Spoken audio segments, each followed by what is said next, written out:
بهر ملکو کې مسافر خلکو د قربانۍ لپاره دا یوه اهمه مسله ده. آیا یو کس چې کومه قرباني کوي دی په بهر ملک وي او د ده قرباني په پاکستان کې کېږي، نو د قرباني د صحیح کولو لپاره دا یو شرط ده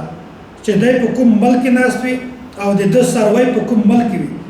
په دواړو ملکو کې په دغو باندې د قرباني ورځې ضروري دي. مثلا چې کوم کس بهر ملک وي هلته د قرباني ورځ وي او کوم ځای کې چې د ده قرباني کېږي په هغه ځای کې هم د قرباني ورځ ضروري ده.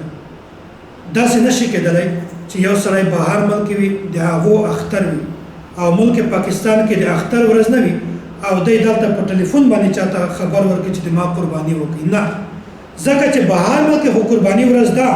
خو ملک پاکستان کې د قرباني ورځ نه ده. نو په دواړو ځایونو کې چې کله د قرباني ورځ وي په هغه کس باندې هم قرباني ورځ وي او داسې چې کوم ځای کې څاروی وي هلته هم د قرباني ورځ وي، بیا قرباني صحیح کېږي. او که چېرته داسې صورت جوړ شي چې مثلا بهر ملک یو کس ناسته هلته د قرباني ورځ وي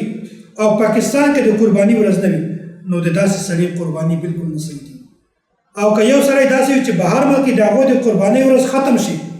او دلته پاکستان کې د قرباني درېمه ورځ وي، بیا په داسې صورت کې هم د هغه قرباني پاکستان کې نه صحیح کېږي.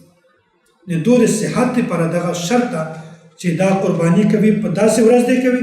چې هلته بهر ملک هم د قرباني ورځ وي، که هغه اوله ورځ وي، که دومه ورځ وي، که درېمه ورځ وي، او پاکستان کې چې کوم ځای کې د هغه قرباني کېږي په هغه ځای کې هم د قرباني ورځ ضروري ده، که هغه اوله ورځ وي او که دومه ورځ وي او که درېمه ورځ وي.